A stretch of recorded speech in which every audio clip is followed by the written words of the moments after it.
Qué gusto que nos acompañes aquí en Acceso B. Mi nombre es Luis Benavides. Te doy la más cordial bienvenida este martes 30 de enero. El preámbulo del primer mes del 2024, es decir, ya a un día de acabar este mes, que bueno, por ahí se ha rumorado en redes sociales como al final todavía tenemos días de enero, ¿no? Todavía mañana es 31 y por supuesto todavía, por supuesto, que quienes tengamos la oportunidad de poder verlo, seguramente vamos a tener mucho, mucho por hacer en este gran mes de enero, el primer mes del 2024, y que por si fuera poco, nos está dando increíble material para poder conversar. Bienvenido aquí en Acceso B, te repito mi nombre, Luis Benavides, ya son las 5 de la tarde de este martes 30 de enero, ya viendo el final de este mes y por supuesto la agenda que vamos a platicar hoy es muy extensa, seguramente vamos a tener que resumir varios puntos, pero te doy la más cordial bienvenida, por supuesto, aquí en Acceso B, donde tú tienes tu boleto. Y para entrar en preámbulo, pues yo quiero decirte que hoy vamos a tener un programa excelente.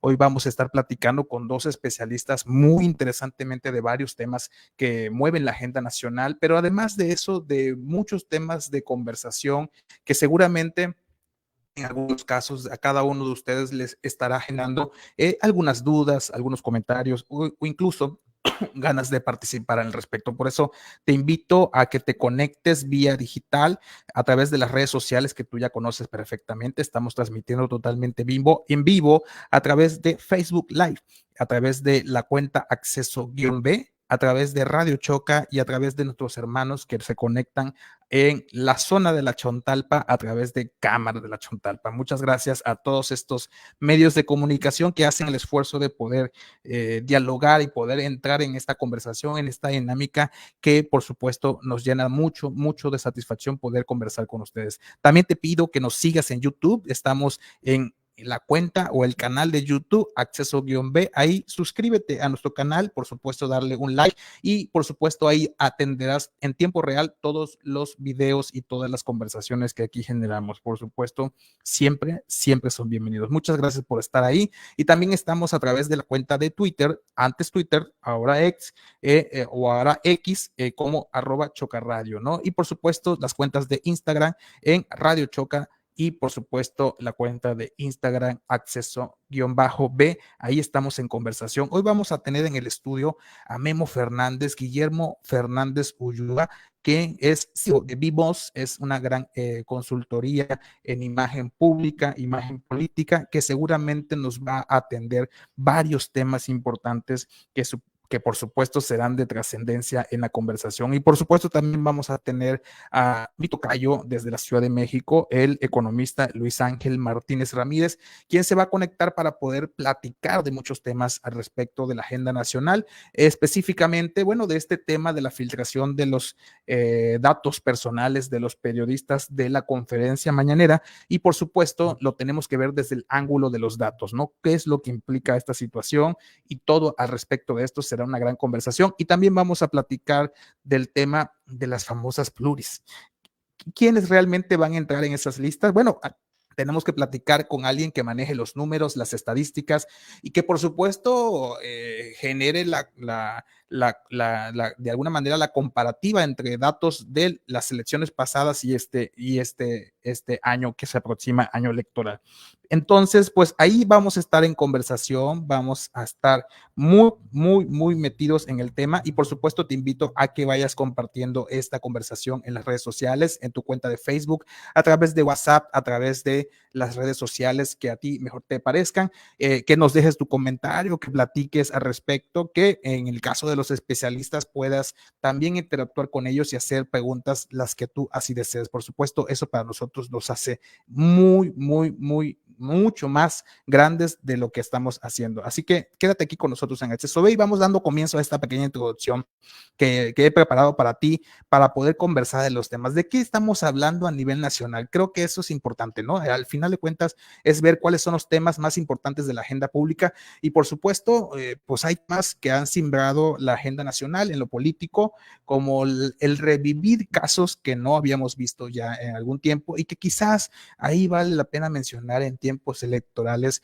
suelen ser mucho más llamativos. Vamos a hablar de eso. Caso Colosio, ¿no? Ya lo escuchaste tú en las redes, ya lo escuchaste tú en los medios de comunicación y por supuesto es un tema que vamos a estar muy, muy atentos a toda la evolución. Las filtraciones, como bien le decía en la introducción, las filtraciones de los datos personales de algunos medios de comunicación son temas que están pegando durísimo en el tema de la conversación y por supuesto nuestra agenda local, la agenda del estado de Tabasco. Así que quédate con nosotros, vamos a hablar del tema. Y bueno, caso Colosio, otra vez el caso Colosio, ¿no? ¿Qué se ha visto ese tema? Bueno, nos fuimos con la mención de la Fiscalía General de la República de México que con relación al segundo tirador, se mencionaba que en el homicidio del candidato presidencial Luis Donaldo Colosio, el juez quinto distrito de procesos penales federales, Jesús Alberto Chávez Hernández, actuó con evidencia parcial y quebrantando los principios obligatorios y valoraciones y análisis, pruebas presentadas por la Fiscalía que implican a Jorge Antonio S., agente del CISEN, asignado a cubrir el candidato presidencial. Bueno, de estos temas son los que más han generado ruido a nivel nacional y que es importante mencionar qué es lo que está pasando. ¿Te parece que veamos esto para entender un poco más cuál es el nivel de este nuevo capítulo en el asesinato del ex candidato presidencial del PRI, Luis Donaldo Colosio? El ex super policía de los sexenios de Fox y Calderón. La Fiscalía General de la República subraya que se encuentra debidamente probado que el CISEN de la Secretaría de Gobernación mandó al acusado para que estuviera en el lugar de los hechos, para después encubrirlo y sacarlo de Tijuana de manera urgente y subrepticia. Sánchez Ortega estaba bajo las órdenes del entonces subdirector operativo del CISEN, Genaro García Luna, quien ingresó a este organismo de inteligencia en 1989, al inicio del sexenio de Carlos Salinas de Gortari. Otro personaje involucrado es el mismo exdirector del CISEN, Jorge Tello Peón, quien según distintas versiones llamó por teléfono al entonces delegado de la PGR en Baja California, Arturo Ochoa Palacios, y envió a García Luna y a otros agentes a liberar a Sánchez Ortega. La pista que conduce a García Luna podría abrir la caja de Pandora del crimen de Estado cometido el 23 de marzo de 1994 contra quien era el candidato presidencial del entonces Grupo Compacto Salinista. Este tema que ha generado una gran tendencia en las redes sociales, pues bueno, fue tema de conversación de la mañanera. Casualmente también hay que mencionarlo después del tema de las filtraciones de los datos personales de los medios de comunicación que asisten a esta misma conferencia. Y bueno, el presidente al respecto tomó carta puntual de estos y otros mensajes que se han generado a partir de esta nueva, de alguna manera, de esta nueva ruta de la Fiscalía General de la República que comparte, obviamente, días pasados, y esto dijo el presidente. Correspondiente, ¿no? Pero ¿qué es lo que hay en el fondo, o sea, detrás de todo eso? Es que si es un tirador solitario, entonces es una motivación, pues, aunque sea redundante, personal. Se interviene otro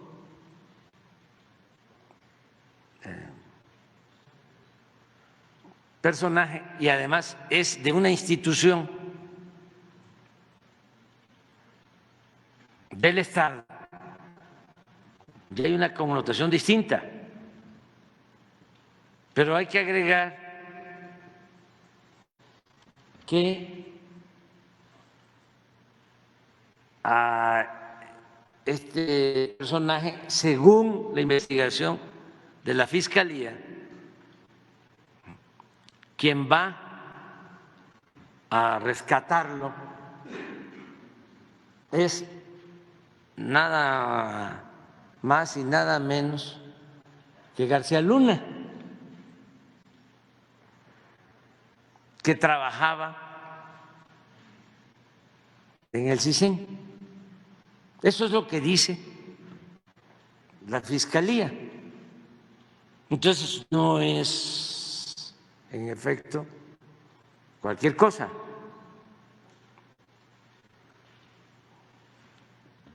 Como se trata de un crimen que dañó mucho al país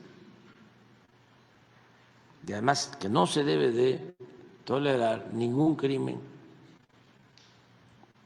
de esta naturaleza,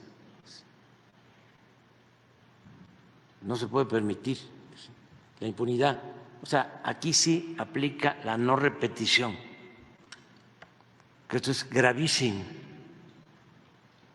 Pues no hay que dejarlo pasar, cuando menos que la gente tenga la información y que la autoridad competente sea la que resuelva. ¿Quiénes son los que deben de resolver? Pues la Fiscalía y el Poder Judicial. Ningún crimen debe quedar impune, pero cuando se trata de un caso así, mucho menos, porque estamos hablando de la estabilidad política, estamos hablando de la violencia que afecta a todo un país. Se trata de un dirigente, es un candidato a la presidencia de la República. Ningún crimen se debe de permitir, repito, pero este es un asunto de Estado.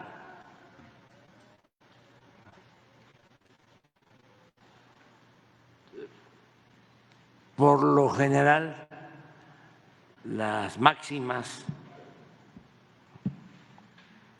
en el argot del poder es que los crímenes de Estado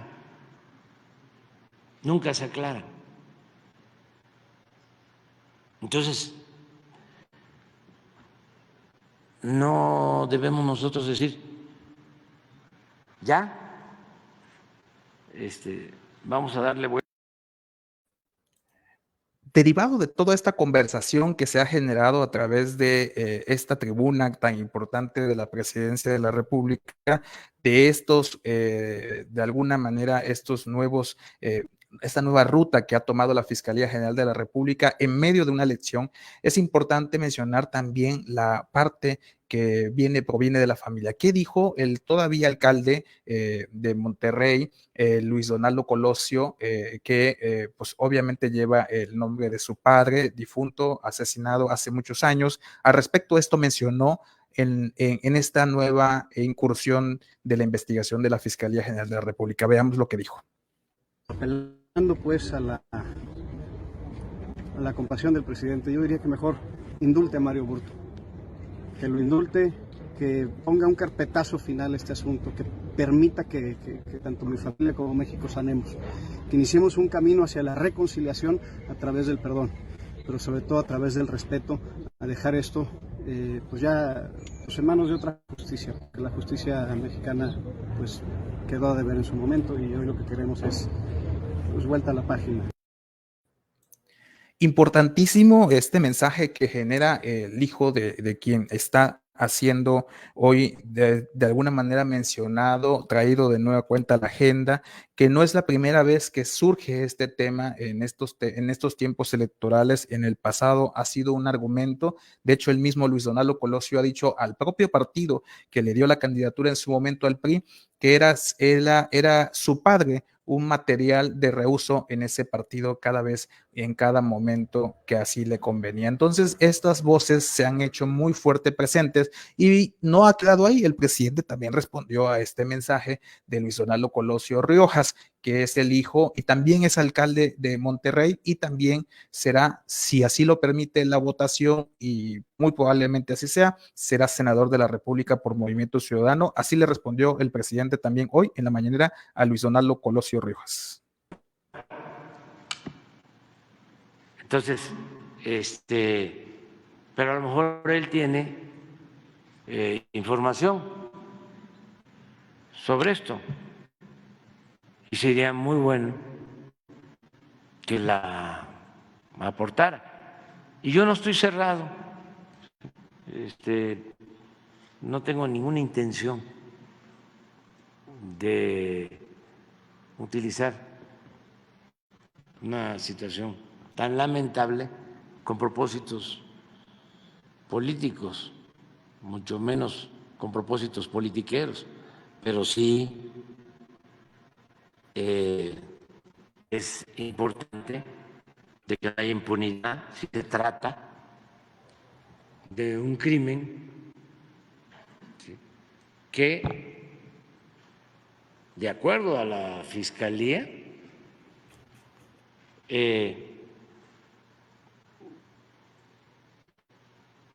tiene alguna relación con una institución del Estado. Entonces, este es el... Ayer lo estaba yo leyendo.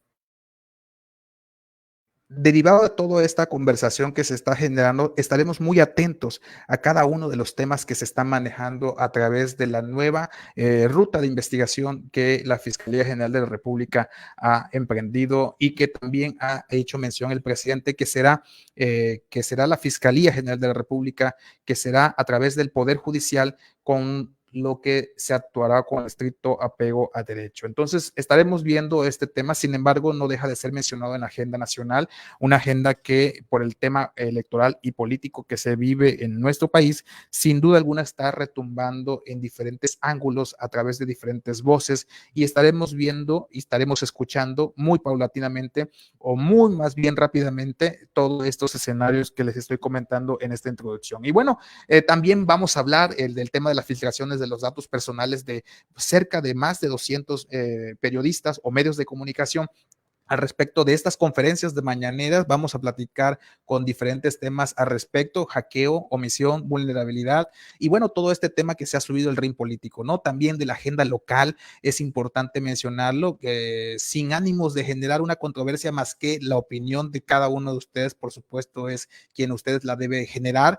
Nosotros ponemos los datos. Es importante mencionar que en Tabasco, hoy precisamente a través de la empresa Pulse MX, que ustedes la pueden encontrar en Facebook, tiene una página de internet, ahí abajo aparece el link, pero la buscan en Facebook, Pulse MX. Bueno, ellos hacen un comparativo de muchas encuestas a través de las diferentes redes sociales, a través de las diferentes empresas que así lo publican, y hoy publicó precisamente unas horas antes de entrar al aire, publicó su medición semanal de encuestas. ¿Qué quiere decir esto? Bueno, que ellos miden o hacen más bien un comparativo, una media de todas las encuestas en relación a los procesos electorales. En el caso de esta que salió hoy publicada, Pulse MX dice que hizo una comparación de Campaigns Election México, de Demoscopía Digital, de Electoralia, de Gobernarte, de la encuesta MX, de Metrics MX, de Rubrum, de Factoría Métrica y de Poligrama, y que en esta media que hace a través de esta generación de resultados de estas encuestas que mencioné, bueno, ahí en este caso, en el caso de Tabasco, pues es relevante mencionar que en esta media de hoy, corte 30 de enero, pues se supone que es de la última semana de enero, hace una preferencia para la alianza PT, Verde Ecologista y Morena, del 70% de preferencias, sobre el PRD, su más cercano competidor, con 9%, que irá solo en esta contienda a la gobernatura,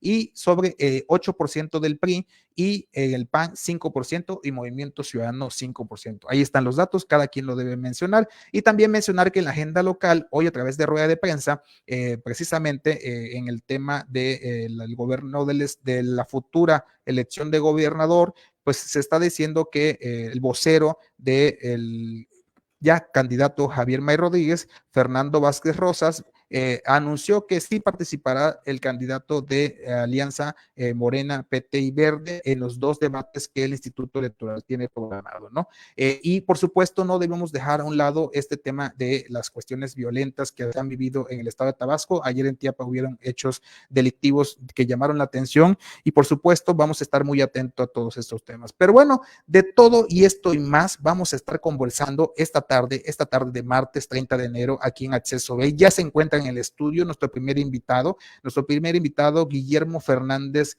Ulloa, CEO de Vimos, y que le voy a dar la bienvenida regresando, porque aquí ustedes tienen su boleto. Seguimos en Acceso B.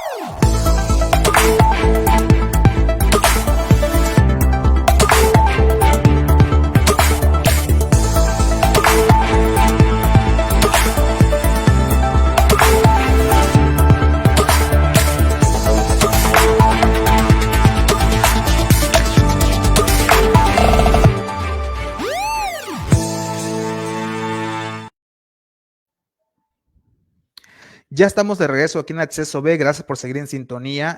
Quiero platicarles de Guillermo Fernández Ulloa, él es CEO de BMOS, una empresa de consultoría que ya está aquí en línea. ¿Cómo estás, Guillermo? O como yo le digo, Memo Fernández, bienvenido a Acceso B, qué gusto tenerte aquí esta tarde de martes 30 de enero. Bien, amigo, gracias por la invitación nuevamente. Creo que es la tercera vez que andamos por acá. Te agradezco que nos contemples y bueno, la verdad con bastante trabajo y mucho que platicar, amigo.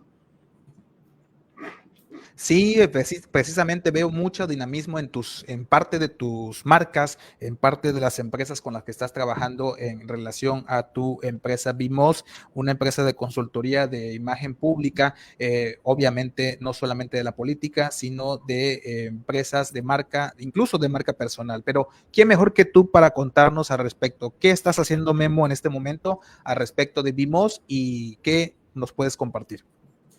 Sí, mira, indistinto al ejercicio de marcas de iniciativa privada que traemos en la parte de consultoría, estamos por lanzar un par de campañas que por ahí van a ver en algunas instituciones, pero uno de los temas de mayor importancia que creo que nos compete tanto a ti como medio de comunicación, a nosotros como agencia, es poder detonar o irrumpir un poco en la apatía del actual joven para que pueda ejercer el derecho al voto, ¿no? Es un tema que normalmente hemos platicado con candidatos, todo aquel que desee tener una aspiración en cargo público y, pues bueno, ser representante, pero de repente se vuelve un cliché, ¿no? O sea, hablamos del voto duro, hay que conquistarlo, pero es el que no sale a votar. Entonces, digamos que con base en estadística. Ahora bien, ¿cuál sería un mecanismo adecuado para poderlo hacer?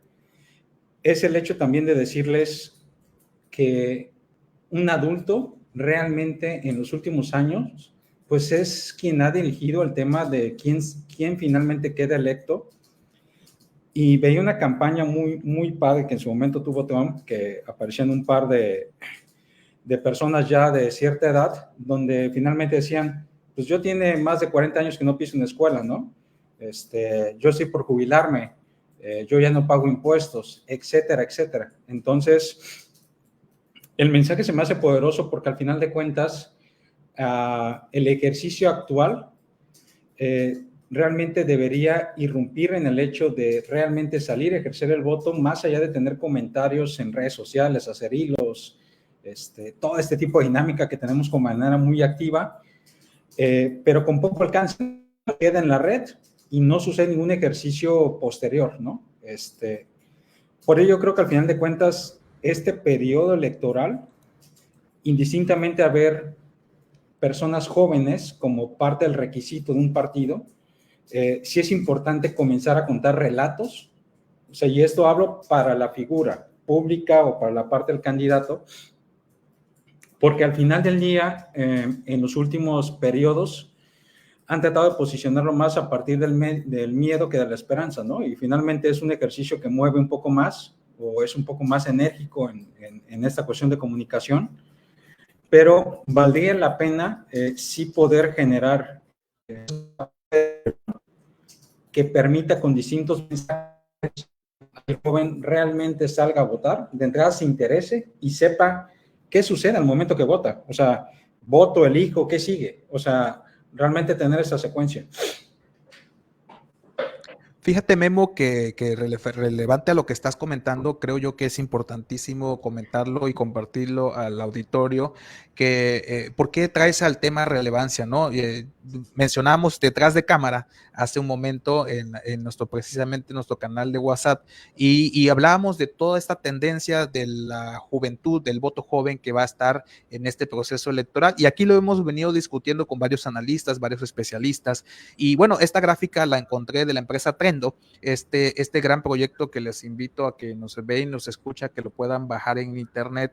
Trendo es una marca, una consultoría que habla sobre las tendencias 2024, las tendencias 2023 rumbo al 2024, y sacó en este mes de enero esta recopilación de lo que ellos manejan a través de sus marcas y diferentes estudios que hacen de opinión y análisis de datos. Y bueno, referente a este tema, mencionó el tema del voto, ¿no? Como, y aquí hay una gráfica de Trendo que habla de cómo estos procesos electorales han surgido generaciones claves en este proceso, ¿no? Como por ejemplo habla de la 94, la elección del 94, donde el voto joven fuerte era la generación X, y posteriormente hubo una alternancia en el 2000 en donde el voto generacional era la generación Y, y posteriormente el voto, más bien el voto millennial, perdón, el voto millennial, y también en el 2006 jugó un papel importante. Y ahora en el voto de generación Z con el 2012 con Enrique Peña Nieto, y finalmente ya dándole paso a esta generación que ya está un poco más madura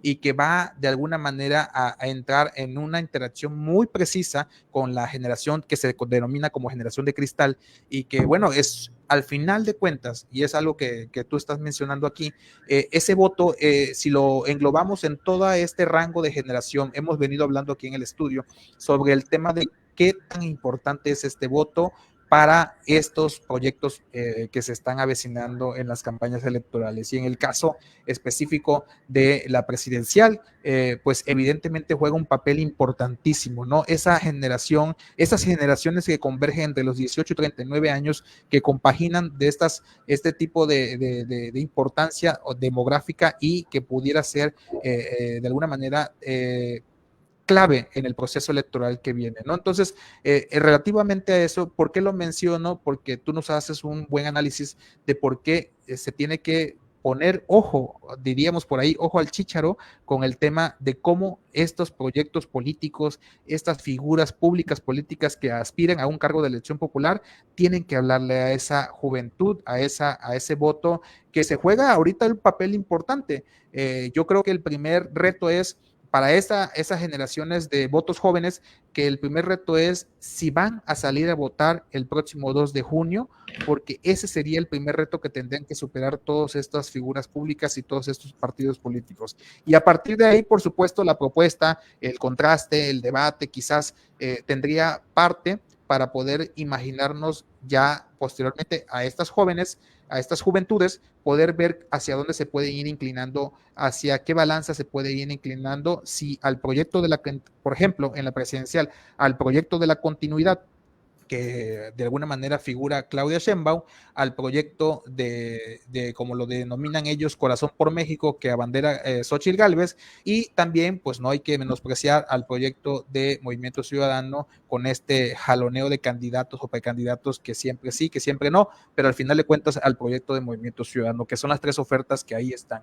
Digo, eso sin mencionar lo local, hablo del estudio nacional y por supuesto hablo de este escenario que platico contigo. ¿Tú cómo le podrías decir a estos aspirantes, a estas figuras públicas, que tendrían, como bien dices tú al principio, cómo le tendrían que hacer ellos para hablar con estas generaciones que no están ahorita, no están siendo de alguna manera haciendo gancho o teniendo un clic con estas conversaciones políticas y electorales? De hecho, te voy a compartir. No sé si se logra ver una presentación. ¿La logras visualizar? Sí, ya, ahí va. Ok. Parte importante, hablando de Tabasco, ¿no? Hay un par de seguidores. El tema está probablemente entre los jóvenes de 18 a 29 años. ¿Qué es la sugerencia? Tener una estrategia enfocada totalmente en alcance, es decir, como exponencial, hablando de un mensaje masivo que en algún punto pueda permear, y otra parte de la estrategia que esté enfocada totalmente en interacción, es decir, que pueda surgir este origen inicial de la red social, que finalmente era causar interacción, era causar un diálogo, provocar un diálogo, y que finalmente facilite la recepción del mensaje. O sea, creo que de las partes más importantes inclusive es el hecho, desde la administración pública poco se sabe cuál es el ejercicio real. O sea, si tú piensas un joven hoy en día que hace un diputado, probablemente sepa, probablemente no. Pero a partir, digamos que de ir exponiendo a los actores con toda la diversidad posible, pues va generando finalmente este embudo. Yo pensaría en una presencia moderada en redes, es decir, para no saturar con el tema del mensaje, porque pues ya de por sí hay un recorrido en piso, ¿no? Con las campañas, etcétera. Entonces, al final de cuentas, digamos que ya ese ejercicio o ese mensaje que se manda en piso se replica posteriormente en redes. Ahora, la comunicación desde mi perspectiva debería ser un poquito más retadora, un poco agresiva en el mensaje e innovadora, es decir, irrumpir un tanto en la comunicación actual. Hay un video que creo que puede ser como relevante, te lo muestro. Ahí va. Adelante, adelante. Trump got his ass. He's our guy. Tax cuts for the rich? Hell yeah. I'm rich as fuck. Climate change? That's a you problem. I'll be dead soon. Sure, school shootings are sad. But I haven't been in a school for 50 years. I can't keep track of which lives matter. Sure you don't like it. So, you'll like some meme on Instagram. If the weather is nice, maybe you could go to one of those little marches. You might even share this video on Facebook. But you won't vote. You young people never do. But I do. I do. I do. Midterms, primaries. Every single election. We'll be there. But you won't. Because we're a generation of doers. Not whiners. We're doing great.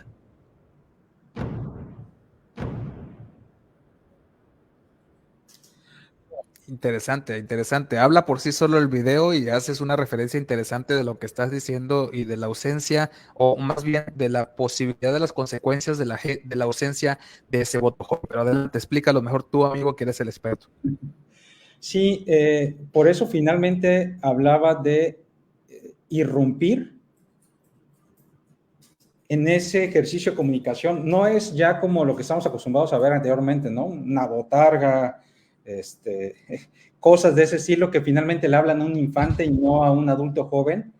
Necesitamos ser un poquito más enérgicos, sobre todo que inclusive post pandemia la secuencia de apatía es aún mayor, es decir, hubo un aumento también de gente que si ya de por sí salía a hacer una actividad normal como trabajar, es decir, se pide más ya el hecho de trabajar en home office que hace un par de años.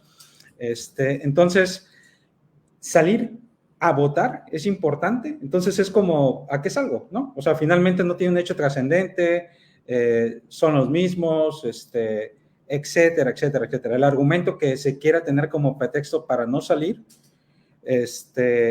al final de cuentas, creo que esa parte es medular, es el hecho de poder decirle a la audiencia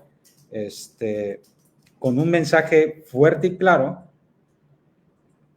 salgan a votar, ¿no? O sea, con la apatía finalmente no se resuelve absolutamente nada y en ese video se ejemplifica el hecho de que ya un adulto está hecho, ya finalmente los cambios de leyes, etcétera, claro, pareciera afectarles, ya no implica el mismo grado de afectación y o beneficio como nosotros.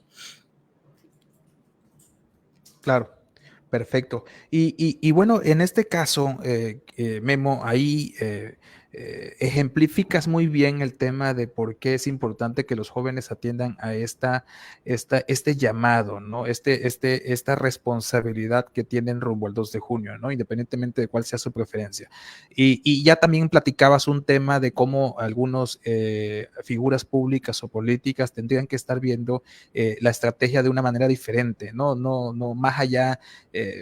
Bueno, ya me voy más lejos, ¿no? Ya no es una pega de calcas, ya no es, lo decías tú, ya no es una botarga, pero además yo te quiero preguntar en este ámbito, porque precisamente hoy fue tema de conversación a nivel Estado, hablaban de los debates, hablaban de esta confrontación de ideas, que muchas veces en Tabasco, por ejemplo, hablando específicamente local, no es como que un escenario, pues así que algo trascendental, ya es un tema que a veces está muy ligero, es el tema de esos famosos debates, pero te pregunto a ti, ese contraste de ideas entre los participantes a un cargo de elección popular, sea gobernador, sea diputado, sea presidente de la República, son ejercicios en donde la ciudadanía, específicamente el voto joven, pudiera acercarse y tener un clic con estas personas que buscan acercarlas a su voto.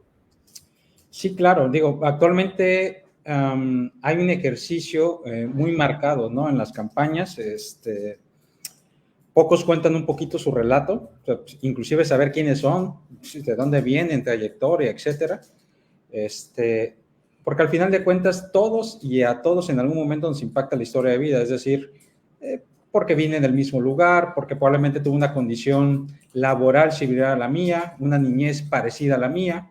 Entonces, como un hecho desde contenido de red, creo que es algo propicio. Ahora, el tema de debates me parece un tema enriquecedor para quienes podemos observar realmente un diálogo que pueda proponer, y sobre todo entender finalmente el psique de quien sea ese posible gobernante, ¿no?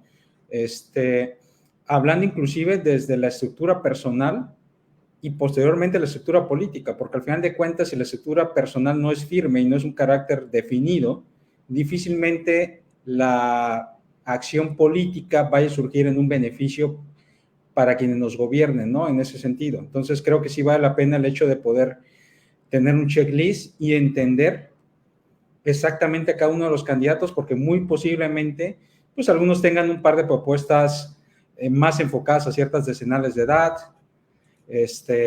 a cierta población vulnerable, posiblemente algunos aterricen un poco más en el voto del ciudadano, quien vive y radica en la ciudad, y estamos como un poquito más ocupados en el ejercicio diario del trabajo, que creo que por ahí hay un área de oportunidad maravillosa, ¿no? Yo en algún momento sugerí el hecho que se hiciera un estudio del candidato ideal para conocer rasgos físicos, rasgos emocionales, deporte, ciertos hábitos con los cuales uno pudiera hacer sentido y poder tener ese match con nuestro político, ¿no? Porque actualmente es un tema de acercamiento imperante que en muchas ocasiones se rompe, ¿no? Al momento ya de ejercer la gestión pública.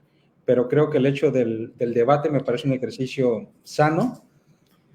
No es descubrir el hilo negro, pero creo que al final de cuentas también es importante regresar un poco al origen, porque se ha perdido un poco también ese dinamismo, ¿no? Ya es como muy rápido el ejercicio, ¿no? Caminamos, mando un mensaje y salgan a 3 segundos. Sí, claro. Sí, es correcto, es correcto. Oye, y precisamente en estos ejercicios, valdría la pena que en esta última parte de la conversación que tengo contigo, gracias a Memo Fernández, CEO de BMOS, una empresa tabasqueña consolidada en la región sur-sureste y un poquito más allá seguramente, pero te decía también el ejemplo, ¿no? Las estrategias que hay en los búnkers de campañas, ¿no? Cómo esto ha evolucionado también en este proceso de llamado al voto joven o también de contraste con lo que hay. Por ejemplo, en el caso del presidente de la República, que no es candidato, pero por supuesto es un elemento fundamental en este proceso electoral, él maneja el tema de la conferencia perfectamente y es una herramienta muy fuerte el tema de la conversación y la narrativa. A la introducción de este programa y de muchos programas más, muchos creadores de contenido utilizamos material de la mañanera, pues evidentemente genera eso, ¿no? La conversación. Hace un día, ya la candidata del PAN, PRI, PRD lanzó la acción de ese proyecto para contrarrestar esto, ¿no? Las famosas conferencias de la verdad. ¿Tú esta estrategia cómo la ves? ¿Cómo la ves desde el punto de vista de consultor, de estratega? ¿Cómo la ves? Y también si te atreverías a decir qué tanto efecto tendría, según desde tu experiencia, en esta efervescencia electoral política que estamos viviendo. Creo que probablemente no es la estrategia más atinada, o sea, es decir, sí tiene un área de oportunidad desde el hecho de mencionar que es la mañanera de la verdad, cuando propiamente en una cuestión fonética y de posicionamiento ya es algo que tenemos hilado al actual presidente. Entonces, hablando a nivel de comunicación, creo que no es del todo acertado y el ejercicio probablemente sobre como para abonar un poquito más lo que pudiera ser el hecho de contar ese relato de vida que brevemente nos los ha contado, porque tampoco es como una cuestión que le hayan dado un seguimiento un poco más extenso, y entender sobre todo el psique del candidato, ¿no? Creo que al final de cuentas es muy pretencioso tener una verdad absoluta. O sea, creo que difícilmente alguien pudiera tenerla, ¿no? Entonces, en esos dos mensajes, creo que finalmente dista un poco de lo que ella va a tomar como bandera, ¿no? Porque toma una bandera que actualmente ya es del partido de la presidencia y que ya han posicionado durante varios años. Entonces, probablemente la estrategia tuvo que haber sido distinta y valdría en ver inclusive los seguidores en las transmisiones en vivo, etcétera, pero creo que va a ser algo que va a ser a muy corto plazo, dado a que la efectividad va a durar muy poco por el planteamiento de origen, ¿no? Por esas dos cuestiones que menciono, ¿no? De entrada, el mañanero, y lo segundo, es demasiado pretencioso decir que va a comunicar la verdad, cuando Sí, al final creo de cuentas que... el manejo... No, adelante, concluye, por favor, disculpa. No, no te apures. Sí, o sea, No, esos dos puntos son los que yo encuentro de oportunidad. Uh-huh. Fíjate que interesante, de hecho la misma candidata, Xóchitl Gálvez, dijo que solamente va a ser en el proceso de intercampaña. Creo que tiene algo que ver con lo que tú mencionas, ¿no? Pretencioso en el sentido, más allá del si es verdad o es mentira ese título, que creo que ese título es más bien un titular llamativo, pero más allá de eso, creo que por el tema de lo... coincido contigo que es un poco pretencioso y creo que ella también lo sabe al decir que solamente va a ser en intercampaña porque pues en la mecánica, en el dinamismo del proceso que ella está a punto de vivir a partir de marzo, pues evidentemente no va a ser posible hacer ese desplegado mañanero todos los días mientras visitas todos los estados y haces toda tu agenda, ¿no? Yo creo que eso quizás por eso también ella lo pone como una estrategia al interior dentro de los procesos en esta etapa de intercampaña. Interesante, Memo.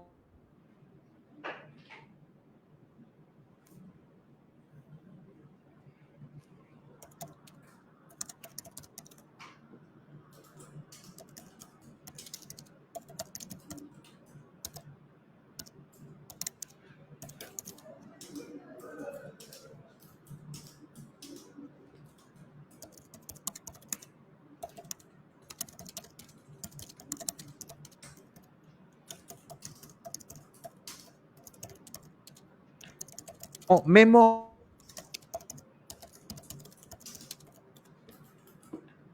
Se cortó, hay latencia.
En este ejercicio.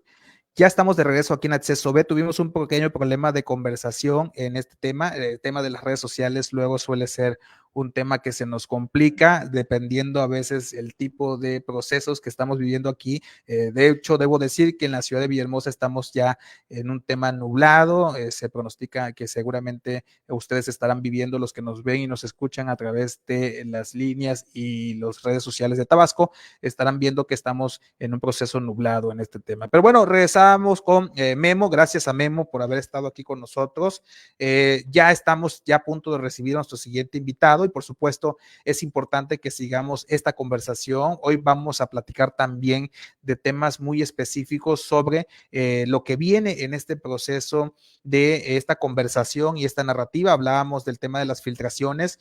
Voy a estar en conversación actualmente con Luis Ángel Martínez. Él es economista del ITAM, pero además de ser economista del ITAM, también es parte importante de una consultoría a nivel nacional, la consultoría que se llama Qualia, y que ha estado participando muy activamente con nosotros a través de las redes sociales. Bienvenido, Luis, ¿cómo estás? Un gusto saludarte hasta la Ciudad de México. Hola Luis, mucho gusto de nuevo estar con tu audiencia y contigo. Gracias por la invitación. Y claro, de hecho hay dos temas bien interesantes que deberíamos empezar a platicar. Y el primero creo que estaban unas slides ahí para empezarlo, que es el tema de los periodistas vulnerados. No sé si quieres dar contexto tú o lo digo yo. Sí, oye Luis, no, adelante. Sí, y es importante que veamos el tema del titular. Y digo, siempre que buscamos el tema de los datos de los titulares, tratamos de buscarlos sin cual, de una forma, tanto lo más neutral posible. Y encontré uno del País, que bueno, ahí habrá algunos que digan que no es tan neutral y demás, pero el País tituló el tema de la filtración de datos de los periodistas de que Cuba en la mañanera se hizo a través del usuario de un antiguo trabajador del gobierno. Violencia contra periodistas. Las autoridades asegura que el robo se realizó desde una dirección IP en España, pero desconocen quién lo hizo y a través de qué motivos, ¿no? Luis, pues tú mejor que nadie sabes el tema. Adelante, por favor, porque te he visto tuiteando, bueno, te he visto muy activo en las redes sociales con este tema. Claro, perfecto. Creo que contar un poco lo que pasó. El viernes en la tarde tuvimos un gran problema, un gran encabezado y problema, que descubrimos que en alguna plataforma de compra-venta de documentos no tan legales se estaban subastando documentos oficiales y documentos oficiales que pertenecían a personas que ejercían la calidad de reporteros en el Mañanera, en el evento matutino de Andrés Manuel. Eso es bien interesante por tres motivos en particular. Cada que una persona va a cualquier instancia de gobierno y firma un deslindo de responsabilidades, tú lo que haces es prestarle datos bien privados tuyos a una persona, institución de gobierno, y esta persona se compromete a tener todo un protocolo para resguardar tu privacidad. Es un proceso que existe gracias a la Ley General de Información que tenemos desde el 2000 y que se reformó recientemente en 2015. Y esto permite que cualquier información se debe de cuidar. Y el gobierno debe de respaldarlos porque hay temas bien sensibles. Hay desde pasaportes que pueden usarse por una forma muy maligna o temas del INE, que incluso problemas tan tontos y tan básicos como sacar un préstamo, sacar un crédito, cosas literal que nos pasa a nosotros, es lo que pueden hacer con esas credenciales, que es algo como muy terrenal para nosotros, hasta temas aún más fuertes, como pueden ser vulnerar su seguridad física y personal, porque están ubicaciones, domicilios, hay temas bien sensibles y bien complicado ahí. ¿Qué debe hacer el Ejecutivo o cualquier persona en instancia de gobierno cuando pasa esto? Tiene 72 horas para hacer un llamado y presentar una querella ante el INAI, que es obviamente la institución que han atacado tanto en este sexenio. Y el gobierno debió haber dado la querella y el análisis al INAI hoy, de hecho ayer a mediodía. No se hizo. No sé si actualmente en las últimas 12 horas se ha hecho alguna denuncia o querella ante el INAI, pero hasta el último que dijo la consejera Julieta del Río no se había hecho. ¿Qué sigue con ello? Ahora que tenemos esta vulnerabilidad, presenta problemas porque las personas periodistas que estaban en la mañanera, pues no saben dónde está esa información. Puede estar en un tema bancario, puede ser por un tema de seguridad o puede ser un amedrentamiento. Y además, ¿qué es todavía lo más grave que se puede tener en ese punto? No ha habido abiertamente una disculpa. Ayer fue una conferencia de prensa con Jesús Ramírez, donde mencionaba qué pasó. Y la secretaria de Gobernación. Exacto. Jesús Ramírez es el que ve todo el tema de accesos de presidencia para las actividades. Y ahí lo que pasa es que él dice que todos los periodistas o personas que estuvieron ya vulneradas ya recibieron al menos una notificación del gobierno federal. Cosa que las mismas personas que estaban enfrente de él dijeron que no. Y son las personas que fueron vulneradas. O sea, ni siquiera había chance de maniobra de decir que no estaban notificados porque estaban enfrente de él. ¿Y eso qué demuestra? Que al gobierno federal, al menos en esta ocasión, no le importó la seguridad de sus periodistas. Personas cuando estamos en el sexenio, que ha sido los más peligrosos para ejercer el periodismo. van cerca de 43 personas que están en calidad de periodistas que han perdido la vida por esta hazaña, que es el informar y es el dar la verdad ante los medios. Creo que hay que volver a analizar este tema bien importante, porque esto que habla de que el gobierno federal o no está invirtiendo lo suficiente en el tema de antihackeo o algo está pasando ahí que nos está vulnerando a nosotros. Por eso ahora lo que necesitamos empezar a analizar es qué se va a hacer en adelante, cómo se va a combatir, qué se va a hacer, qué se planea para que eso no vuelva a pasar. Porque ya sabemos que los datos están en manos de particulares que no son del gobierno. Ahora, ¿qué es lo siguiente? ¿Se va a investigar? Y esto, de nuevo, es bien importante en un contexto cuando el INAI ha recibido tantas quejas y tantos ataques desde el Ejecutivo Federal e incluso del Legislativo. Porque actualmente faltan varios consejeros que no han sido nombrados. El Senado tiene la atribución única para nombrar y poner nuevos consejeros del INAI. Y esto es súper necesario porque, pues, si no hay una herradura completa, otros consejeros están, cada vez, pues, obviamente la chamba se les amontona a todos. Y hay que resolver cosas bien importantes. Temas que pueden ser desde cosas bien sensibles o cosas muy fuertes. Por ejemplo, yo me atrevo a decir que casi el 90% de las investigaciones periodísticas que han salido a la luz, y no digo que en este sexenio, sino en todo el anterior y el anteanterior, han salido gracias al INAI, que ha sido el tema de la transparencia. El INAI ha hablado de temas desde la Casa Blanca, ha hablado y respondido de temas y preguntas para la estafa maestra, para la estafa siniestra de este gobierno actual, para la estafa lechera de MC. O sea, no hay ningún partido político que no haya sido investigado o se le haya dado información a través del INAI. Creo que esto hay que remarcar porque es bien importante que veamos para qué sirve el INAI, que es responder, abrir y dar información para todos en este momento. En ese sentido, mi querido, sí, te escucho, y me parece que de alguna manera relevante lo que mencionas, Luis, porque decía yo hace un momento con nuestro anterior panelista que, bueno, en este argot de la elección que se está viviendo en México, pues todos estos elementos juegan un papel sumamente importante en la conversación. Porque, bueno, dicho sea de paso, todos los entes públicos y las personas en general siempre vamos a estar vulnerables ante posibles ataques cibernéticos y que vulneren la ciberseguridad. Pero como ente público, pues sí es importante voltear a ver a esos temas que tú mencionas perfectamente de, bueno, ya se hizo este tema, cuál es el protocolo a seguir y qué tenemos que hacer para que no vuelva a suceder, ¿no? Y yo creo que ahí es la conversación, no solamente para el actual presidente, sino también para este escenario que está rodeando a este proceso electoral y que pues evidentemente será tema de conversación entre los aspirantes, bueno, más bien entre los candidatas y candidato a la presidencia de la República. Y en este tenor, Luis, es importante, ¿no? Lo decíamos ahí en el flyer que pusimos, que pues evidentemente este tema también se subió al ring político, ¿no? Es evidente. ¿Cómo ves tú la respuesta de los actores que están alrededor de esto, de los posicionamientos que han tenido al respecto? Creo que, bueno, hasta donde checamos en la mañana, solamente había respondido la candidata de Fuerza y Corazón por México, había comentado ese tipo de problemas. El aspirante de MC no habíamos tenido ningún comentario y hasta donde me quedé en la mañana, el aspirante de Sigamos Haciendo Historia tampoco ha comentado algo tan relevante. Pero creo que sí hay que remarcar ahí que en este tema en particular hay tres grandes problemas del sexenio que están chocando. El primero, el tema de que no se le ha invertido tanto a la ciberseguridad. Entendemos el tema de que se busca hacer un tema de austeridad republicana. Se entiende y hasta cierto punto es loable.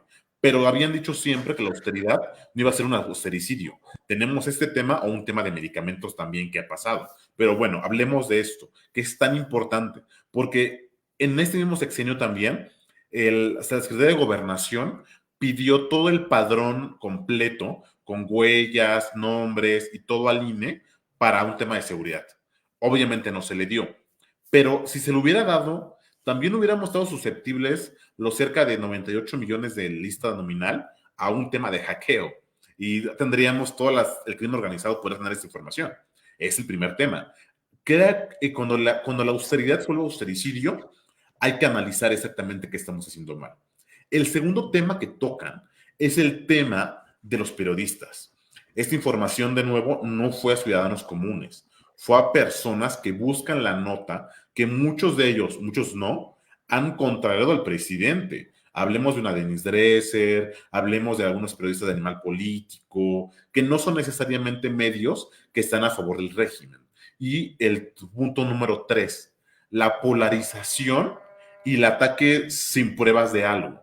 El lunes mismo se le dijo, el presidente comentó en la mañanera y dijo que él creía que un empresario y la oposición habían sido los artífices de esto, cosa que pues él no tenía ninguna prueba. Y en la misma tarde, cuando fue la conferencia de prensa para dar a entender esta información, pues él le preguntaron a Jesús Ramírez, al encargado de la comunicación de presidencia, oye, ¿qué datos tienes? ¿Por qué el presidente se aventuró a decir eso? Y él dijo, no tenemos idea de eso, y pregúntale a él, básicamente. Y por eso chocan esos 3 temas. La extrema polarización, donde cualquier cosa que el gobierno haga mal, el gobierno mismo culpa a la oposición. El tema del poco apoyo y defensa a periodistas, porque ya ha pasado. Incluso una periodista hace años se lincó al presidente y meses después amaneció sin vida en otro lado. Y la última parte, que es el tema del austericidio.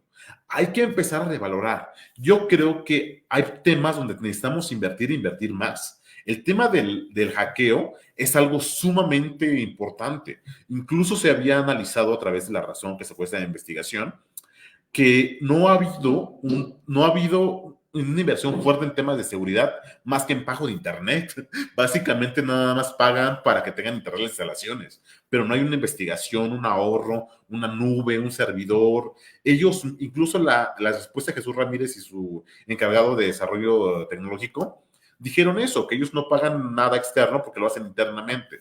Y yo no sé si las personas que están en gobierno son las más capacitadas para un tema de ciberseguridad, que pues suponiendo que fue un externo y fue en temas internacionales, pues tenemos hackers que son increíblemente brillantes. No creo que podamos defender internamente a través de eso.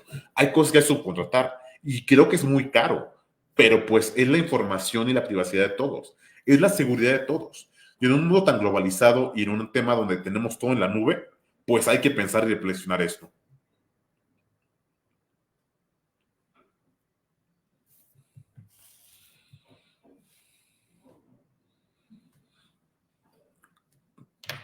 Creo que no te oigo, Luis.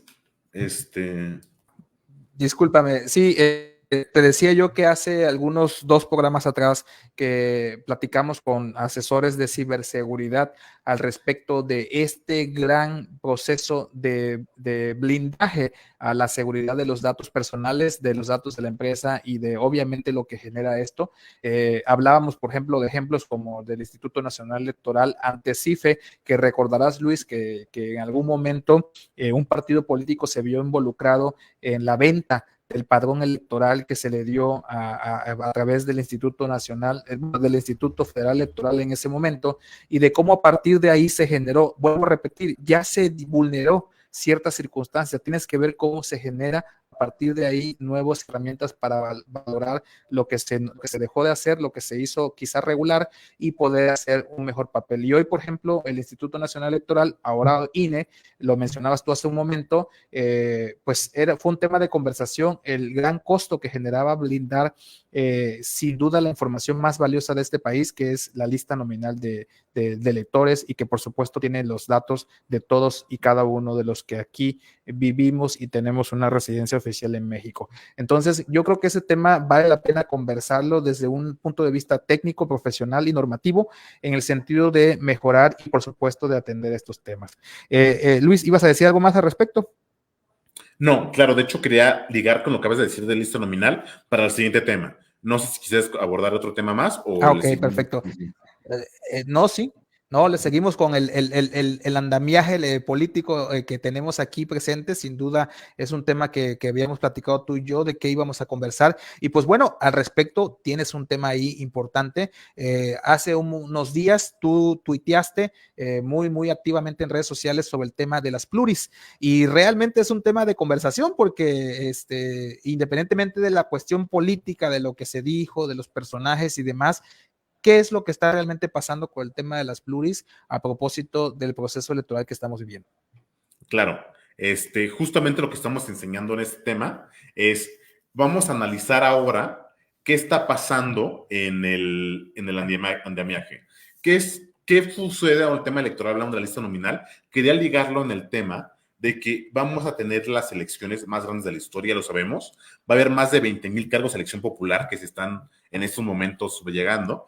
Y hasta hace unos días, que fue, si no creo que el 22-24 de enero, fue el día que fue la fecha límite para la corte de lista nominal. Pero ahora, ¿para qué sirve la lista nominal?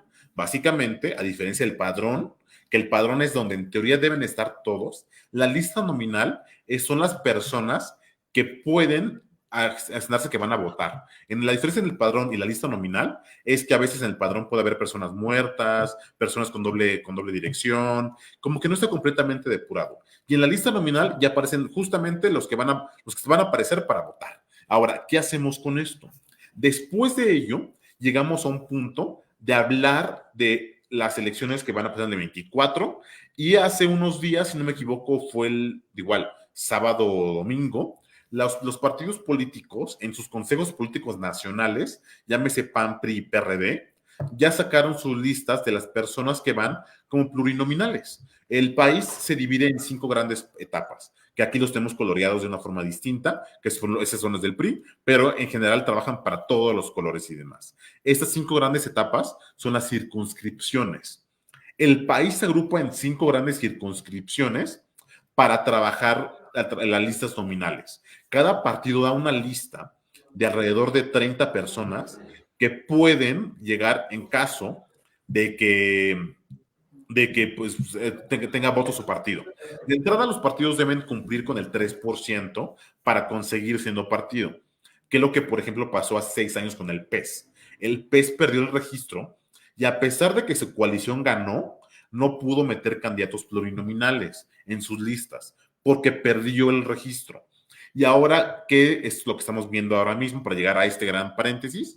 Es el PRI ya sacó una lista en 5 grandes rubros, que es una circunscripción para entender, por ejemplo, un ejemplo muy claro, Rubén Moreira, que va por la circunscripción de Coahuila, Nuevo León, Tamaulipas y las demás entidades. Eso quiere decir que los votos de esa circunscripción van a ser los que lleven a una persona a aceptar tal cargo, que es en el tema de la circunscripción 2, o en el tema de circunscripción 1, que es Sonora, Las Bajas, Durango, Sinaloa. Se suman los votos de estas coaliciones en estas entidades y se va dividiendo para dar un resultado. Ahora estamos viendo cuántos diputados plurinominales entraron por las 5 circunscripciones. En el caso del PRI, él metió 40 diputados por la vía nominal. De una lista de 200 que tenían en las listas de plurinominales, que eran 40 por circunscripción, 40 por 5, 200, entraron solamente estas 40 personas. Esto quiere decir que por los votos que acepta una persona en una entidad, llegan. Eso quiere decir que una persona en Oaxaca no le puede dar su voto para que llegue Rubén Moreira, que va por la circunscripción 2. Eso quiere decir que si una persona en Oaxaca vota por el PRI, va a votar por que la persona de la circunscripción 3, por la circunscripción 5, entre. O una persona de la circunscripción 4, que puede ser la de Michoacán, tiene que, pues el 5 de Michoacán, es la que va a votar para que una persona entre en este esquema. Es básicamente esto. Sí, por ejemplo, nosotros, tú estás en la Ciudad de México, ¿qué circunscripción perteneces? Aquí nosotros somos la 5. Así es. Y yo, que estoy en Tabasco, pertenezco a la circunscripción 3, que comprende Yucatán, Campeche, Veracruz, Tabasco y Chiapas, ¿no? En ese tema. Perdón, Chiapas me parece que también pertenece, ¿sí? Y Sí. Oaxaca, ¿no? Justo. Es correcto. Veracruz, Entonces, Oaxaca, y de ahí mi todo voto, para- por ejemplo, no. Así es. Mi voto no puede ayudar a los que pertenecen a las listas de otras circunscripciones, como la lista que hayan publicado los partidos en tu circunscripción, que es la quinta. Justo. Es muy claro, porque de nuevo el ejemplo es con Rubén Moreira. Rubén Moreira va por la circunscripción 2, que es Coahuila, Nuevo León, Tamaulipas. Tú, si votas por algún candidato, bueno, por el diputado federal que sea por Fuerza y Corazón por México, si tu voto es por un PRI, PAN, PRD o a una coalición, no puedes llegar a ese nivel. Y ahora, ¿por qué hablamos del PRI, PAN y PRD? Es porque solamente ellos han hecho públicas sus listas hasta ahora. Tienen hasta el 5 del siguiente mes para hacer públicas los demás partidos, sus listas y candidatos. ¿Por qué? Porque del 15 al 17 de febrero ya hay que registrar candidaturas. Y para llegar a ese punto, debes tener tus candidatos por primera mayoría, en el caso del Senado, o también para poder llegar con el voto popular para diputados. Y ahora, otro gran paréntesis. Cuando hablamos de circunscripciones plurinominales, hablamos solamente para los diputados. Cuando hablamos de senadores, es una gran lista nacional. O sea, cada partido en la vía nacional tiene un slot. Y de hecho, ahora vamos a llegarlo a esta gran gráfica, que es creo que un tema bien interesante que se presta a mucho debate en redes, en medios o en todos lados. Los candidatos plurinominales pueden cambiarse de partido cuando llegan al poder. Esto habla de un tema bien interesante, porque por un candidato plurinominal per se no votas por la persona, votas por la institución y el partido político. Este es un ejemplo claro de lo que pasó en el Senado, que son legislaturas de 6, bueno, toda legislatura, que son 6 años, 3 y 3, y como vemos, 1 de cada 5 senadores se cambió de partido. De hecho, Morena sigue en el mismo número de senadores, pero igual internamente sufrió de que llegaron, se fueron, entraron y cambiaron. O MC, si no tengo ahí la gráfica dice que entró creo que es 7 nada más, y al final terminó con 12. Esto quiere decir que un montón de 7, justamente entraron 7 por la vía, pues por votación, que creo que por vía de primera mayoría entraron nada más 2, bueno, 4, y los otros 3 fueron por tema de plurinominales, pero entran pocos y se van cambiando. Y esto presta un debate, porque si tú como persona le das tu voto a, no sé, para darle no sé, el PES, que ya no existe, para terminarnos con ese tema. Si yo votara por el PES, ¿cómo me sentiría si al final alguien del PES, que es un partido hasta cierto punto confesionalista, se fuera al PRD, que es el partido más progresista que tenemos, que es como pro LGBT, temas de aborto, pues ¿cómo se sentiría alguien decepcionado? Y es lo que pasa muy seguido, por ejemplo, con Morena, con Lili Telles, que es una persona que es Morena, que era como su perfil, y que se fue una persona que era totalmente confesionalista a un partido más cercano a ella, que es el PAN. Que bueno, ella se ganó el voto popular. Sin embargo, hay muchos candidatos, sobre todo si hablamos de los plurinominales del PRI, que se votó para hacer una coalición antimorena y ahora se fueron al verde.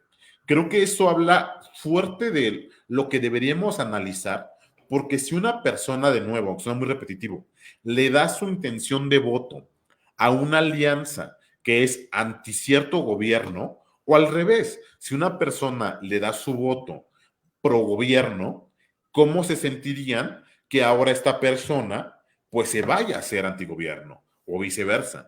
Creo que hay que analizar este tema bien interesante, porque al final de cuentas los ciudadanos votamos por los partidos políticos, como vemos con Juan Linz, son instituciones que reflexionan sobre un código de ética, un programa de gobierno, estatutos, que responde a ciertos intereses. En teoría, por ejemplo, por un ejemplo en el PRI, para ser un candidato del PRI tienes que pasar un examen de documentos básicos. Esto quiere decir que tú respondes a la ideología del PRI, que puede ser, pues, pro campesina, que pro derechos, hasta tienes como un cierto margen de maniobra, pero sabes el proyecto de gobierno, la plataforma de gobierno que eres. Y como plurinominal, tú deberías de defender esta plataforma de gobierno. Y ahora, si te vas a otra plataforma de gobierno, pues tú no ganaste la votación como persona, la ganó el partido. Por eso es bien importante analizar, y por eso, en teoría, que es un comentario que voy a ser chance no políticamente correcto, pero los candidatos plurinominales deben ser muy cercanos a la ideología política del partido, porque de nuevo, no se representan a ellos, representan a un partido político. Por eso tiene cierto sentido. A la plataforma. Exacto. Por eso tiene cierto sentido que las personas que mejor representan la plataforma, sean o no personas que la gente votaría por ellos, lleguen por este medio, porque en teoría ya representan las ideas. Y por eso el tema de que sean candidatos tan ciudadanos choca con la misma lógica de los plurinominales, que son ideas de plataformas políticas. Y se esperaría que si las personas plurinominales están tan cargados ideológicamente, van a seguir el punto político. Lamentablemente hemos visto que en la realidad eso no sucede.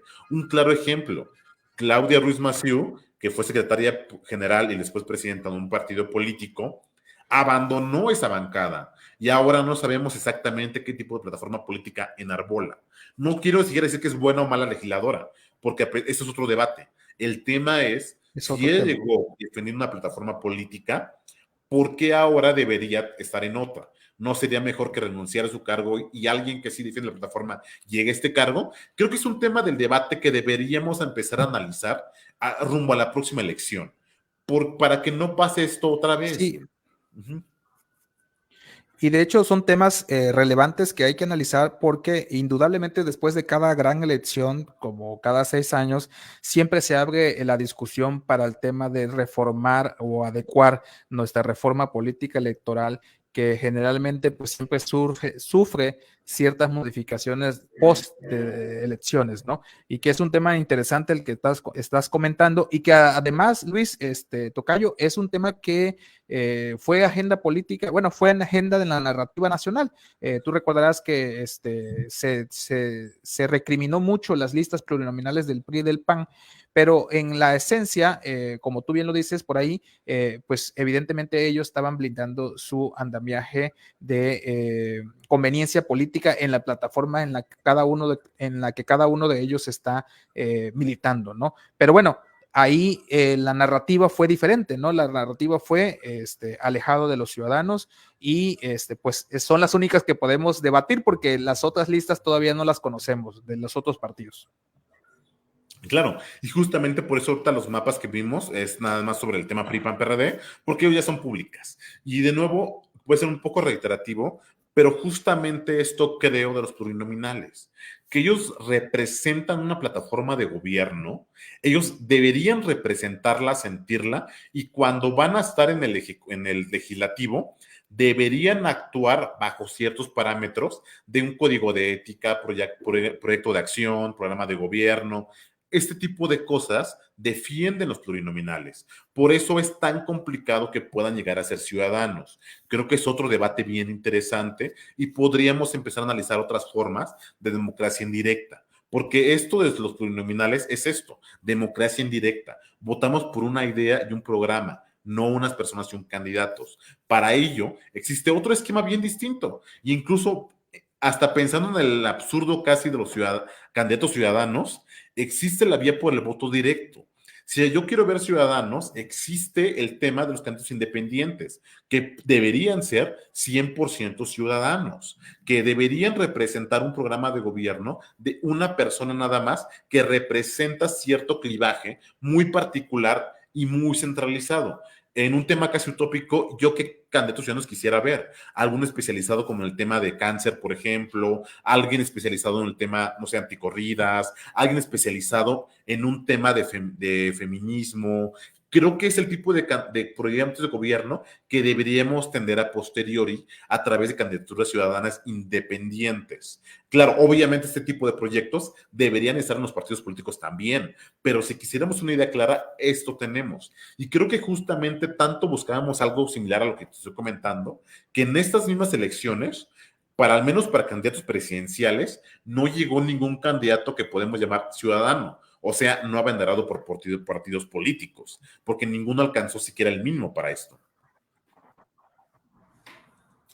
Interesante, mi querido Luis. Además de todos estos temas, yo creo que para finalizar este bloque de las plurinominales, quiero preguntarte algo interesante, porque se ha vislumbrado todo este escenario y creo que tendría que ser muy general lo que compartas, pero realmente, ¿hasta qué punto pueden vislumbrar el que puedan entrar esas famosas listas? Porque, por ejemplo, en la circunscripción 3, que es la donde yo pertenezco, Tabasco pertenece, pues realmente para la Alianza Corazón por México es muy complicado el ámbito de votación en esta región, ¿no? Veracruz, Tabasco, Campeche son muy fortaleciendo, muy tema, muy hacia Morena y o a la Alianza Morena PT Verde y Chiapas, por ejemplo, también, Oaxaca un poco también, y creo que la luz ahí en el tema de esa alianza, pues vendría siendo Yucatán, pero no les da incluso amenaza el poder, el que puede entrar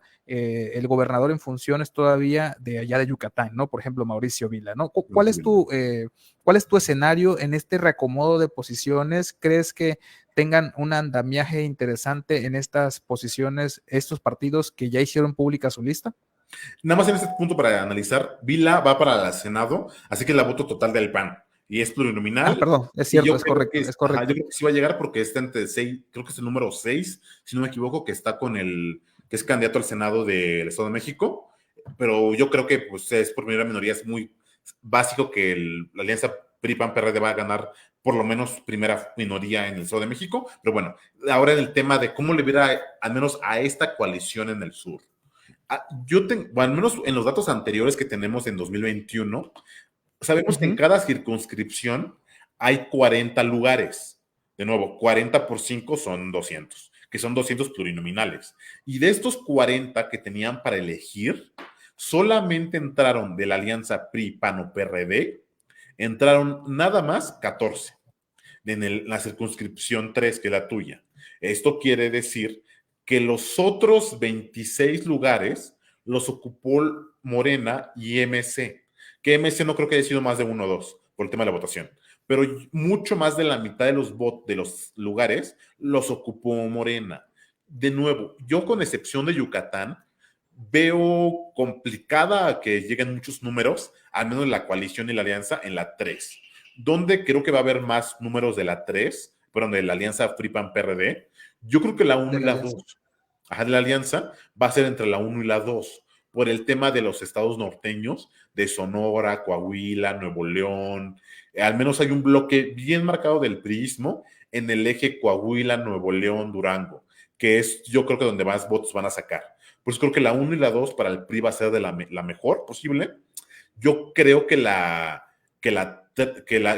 2 y la 3 le va a ir bien al PAN, y el PRD no sé si sobreviva, pero va a tener los números más grandes históricos los tuvo en la 3 igual, en la 3 y en la 2, La 3. que es la Ciudad de México, Michoacán, perdón, la 3 y la 5, que es Michoacán, Estado de México, Ciudad de México, pero Michoacán, Estado de México y Yucatán, y Chiapas, Oaxaca, Veracruz. Yo creo que es donde más votos va a sacar el PRD, que es la 5 y la 3. Es correcto, de hecho aquí todavía tiene una efervescencia en el estado de Tabasco el PRD, pero bueno, sin duda alguna es cuesta arriba en este tema. Mi querido Luis, Luis Martínez Ramírez, economista, especialista en la interpretación de los datos, por supuesto, y miembro de la consultoría Qualia, te quiero preguntar qué estás haciendo y que por cierto, dónde te podemos encontrar. Y muchas gracias por estar aquí en Acceso B y explicarnos a detalle todos estos puntos importantes.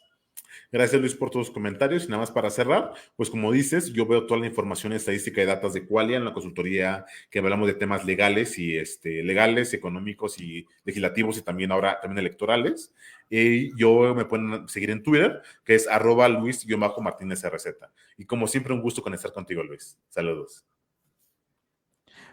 Muchas gracias, mi querido Luis Ángel Martínez Ramírez, economista, y por supuesto, quienes estén interesados en compartir esta conversación, será indudablemente fundamental que lo hagan a través de redes sociales. Gracias por estar aquí con nosotros. Mi nombre es Luis Benavides y nos vemos el próximo jueves con el tema de la mesa de análisis, que por supuesto ustedes son parte de ella. Muchas gracias por estar aquí. Yo les recuerdo que nos pueden sintonizar a través de las diferentes redes sociales que ustedes conocen bien, a través de Facebook, Acceso B, a través de Facebook en Radio Choca y a través de Facebook en Cámara de Chontalpa, que precisamente estamos transmitiendo en vivo en este momento. Y por supuesto, a través de YouTube también lo puedes hacer a través de Acceso-B, ahí nos puedes seguir. Y en Twitter, ahora ex, pues por supuesto a través de @chocarradio. Muchas gracias por estar siempre pendiente de todos nuestros contenidos y de todas nuestras conversaciones. Aquí ustedes por supuesto tienen su boleto. Nos vemos el próximo jueves ya, iniciando febrero, por supuesto aquí donde ustedes tienen su boleto. Gracias. Buenas noches.